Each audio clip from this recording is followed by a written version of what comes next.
Hey, I'm Angie D. Lee, and I'm the Intimacy Guru. And today we're going to talk about how our partners, our significant others, are a reflection of us.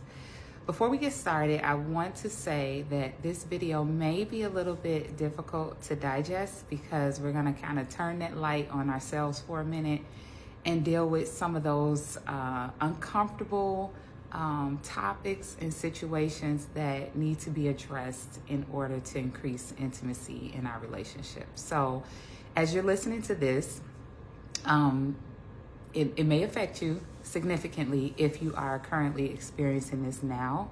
But again, I'm going to say this in the most respectful and loving way because it's important to me that you really hear the message. So that all depends on how it's communicated. So I want to make sure that I'm very conscious of how this message is communicated. So a lot of times when we're having some difficulties in our relationship or in our marriage, our default setting is to go straight to my partner is not this, they're not doing this, this is how they are, them. When in actuality, they are a reflection of you.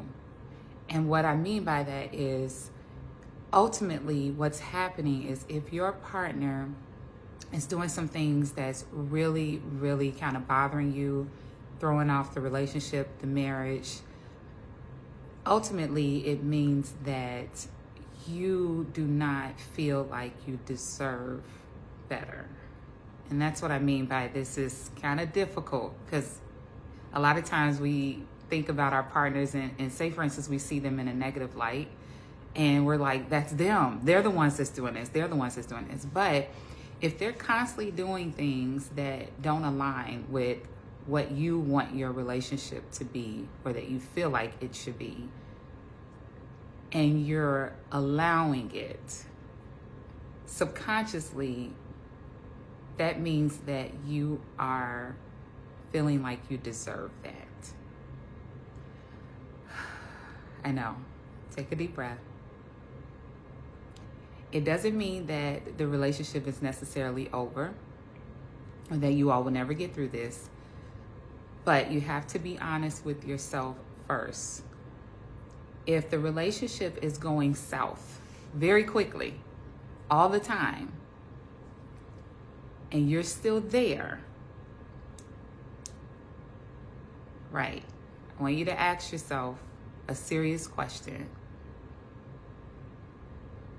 Is this me and how I perceive my partner? And are they responding to what's going on in me and how I see myself? So how I see myself is how I'm going to see you. So when you are really excited about who you are, you love who you are, you cherish who you are, you respect who you are, you expect nothing less from people that you're connected to, that you care about, that you love, that you spend quality time with. That's just how that goes. So if you are allowing some things to continue in your relationship or your marriage, ask yourself, am I saying I'm okay with this because I don't feel like I deserve something better?